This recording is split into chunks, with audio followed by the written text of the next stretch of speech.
அதனால் சிவனை எண்ணி நாமல் பிள்ளைக்காகவே தவம் இருக்க வேண்டும் என்று நாகராஜனும் நாகக்கன்னியும் எப்படி தவம் இருக்க வருகிறார்கள்.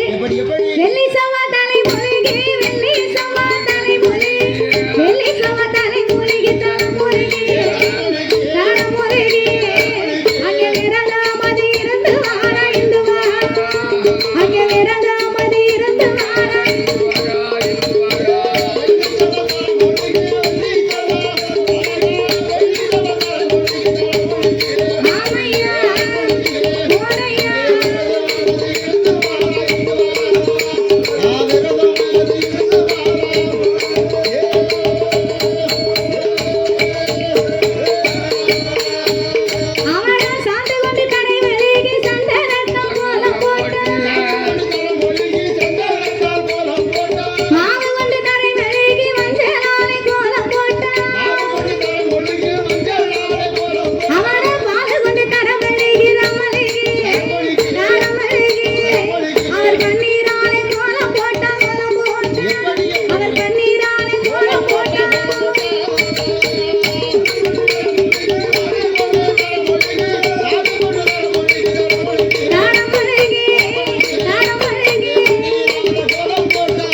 கடைசியாகவே கோழி முட்டை வைத்தார். ஒரு குண்டு ஊசியை நாட்டினார். இந்த கோழி முட்டை எதுக்கு வைக்காங்க?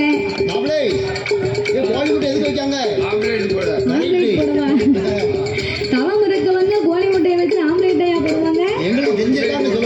அதாவது தவம் இருக்கிறவர்கள் 1000 முழம் கம்பத்திற்கு மேலே பல தவ பொருட்களுக்கு மேலே இந்த கோழி முட்டையை வைக்கிறார்கள் தெரியுமா? இவர்கள் இருக்கக்கூடிய தவமாகப்பட்டது முக்தி பெறணுமானா அந்த தவத்திலே கரு இருந்தா தான் அதுல உரு ஏறுமா. அதுக்குத்தான் இந்த கோழி முட்டை வைக்கிறார்கள். ஆமா, அதனால தவம் உருவேறும். இந்த கோழி முட்டைக்கு மேல் குண்டு ஊசியை நாட்டினார்கள். இந்த குண்டு ஊசி எப்படி கோழி முட்டையில நிக்கும்? அது எப்படி ஒட்டி நிக்கும்? இதையாவது நீ கேட்கணும்ல. அது எப்படி நிக்கும் தெரியுமா? ஃபெவிக்விக் வச்சு ஒட்டிட வேண்டியதானே. நம்ம உங்களுக்கு சொன்னாங்க. பிறகு அப்படி நம்ம தெரிஞ்சதான் தெரியும். கோழி முட்டைக்கு மேல் குண்டு ஊசி நிக்குன்னு சொன்னா அப்படின்னா சிவனுடைய நாமத்தை சொல்லி ஓம் நமச்சிவாய என்ற நாமத்தை சொல்லி அந்த ஊசியை வைத்தார்களா? அந்த ஊசி அப்படியே நின்றதா? அப்படியே நச்சு நின்னுச்சு. சிவனுடைய நாமத்திற்கு அத்துணை மகிமை. அப்ப இந்த சிவனை எண்ணி அந்த ஊசி முனையின் மேல் தன்னுடைய நாவை உண்டு வாளை ஆகாய மார்க்கமாக நிறுத்திக் கொண்டு நாசி அடைக்கி ஊசி தவங்களை செய்து வருகிறார்கள். அவர் உண்ணாமல் உறங்காமல் உடையவன் திருப்புகழை மறக்காமல் அன்னம் தன்னை அருந்தாமல் ஆண்டவன் திருப்புகழை மறக்காமல் அரகரா சிவ சிவா நாமல்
என்னைக்கும் இந்த ஆண்டவன் போனா நம்ம ஒத்தையிலே ஓரமா உட்கார்ந்து இருக்கோம்.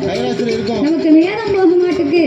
இவரோடு சென்று இவர் படிக்கிறப்ப நம்மளும் இன்னைக்கு பார்த்துட்டு வந்தா என்ன என்று சிவனை அழைத்து, ஆண்டவா நீங்க உலகமெல்லாம் வரியலாக்க போன நான் ஒத்தையில இருக்கேன், அதனால நானும் உங்க கூட இன்னைக்கு வாரேன்.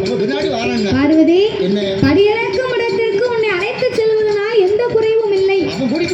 ஆனாலும் நான் ஆண்டவன் உலகத்தை ஒரு விதமாக படைத்து உலக மக்களை எல்லாம் பலவிதமாகவே நாம் படைத்திருக்கேன். பார்வதி, ஒருவர் கூடாக இருப்பார், இன்னும் ஒருவர் குருடாக இருப்பார்.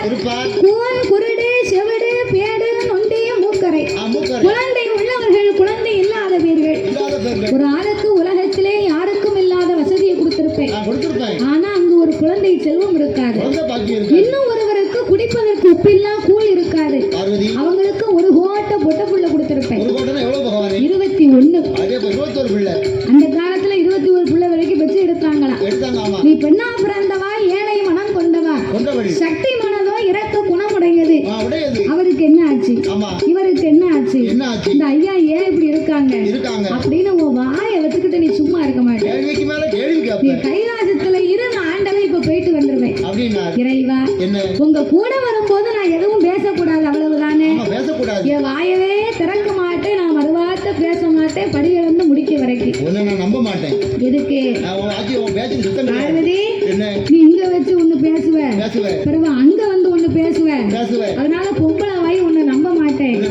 உங்க அண்ணன் கோபால கண்ணை மேல சத்தியம் பண்ணி கொடுத்தா நான் என் கூட நீ வரல, கூட்டிட்டு போவேன். இவ்வளவுதானா? எங்க அண்ணன் கோபால கண்ணை மேல சத்தியமா படியிலிருந்து முடிக்க வரைக்கும் என் வாயை திறக்க மாட்டேன், நான் மறுவார்த்தை பேச மாட்டேன். எந்த ஆணையிட்டு கொடுத்து வாப்போட்டு சட்டத்தை வாங்கி கொண்டு பகவானும் பார்வதியும் எங்கே வருகிறார்கள்? நாடி நல்ல தினையை கொண்டு நாடு எங்கோ வருவாரா?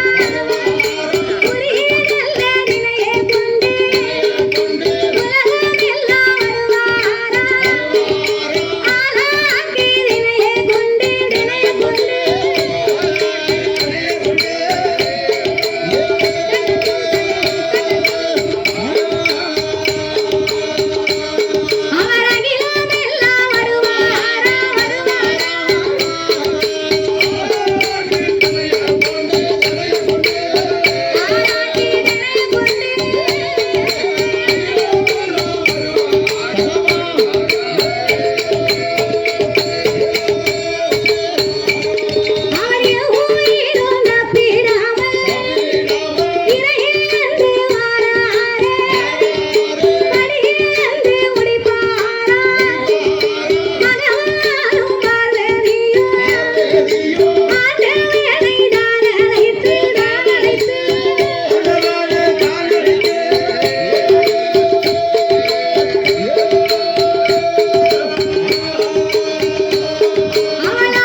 என்று கண்ணு கட்டிய தூரத்திலே ஒரு ஆல விருட்சகத்தை கண்டு பகவானும் பார்வதியும் ஆல விருட்சகத்துக்கு அடியிலே சென்று அமர்ந்திருந்தார்கள். கீழே 10 ஆடு மாடு மேய்ந்து கொண்டிருந்தது. இந்த ஆடு மாடு மேய்க்கக்கூடிய ஒரு சின்ன பையன், ஒரு 10 வயசு இருக்கக்கூடிய பாலகர் மரத்துக்கு மேலே ஏறி முனிக்கொப்பிலே உட்கார்ந்து அடிக்கொப்பை வெட்டி கொண்டிருக்கிறார்.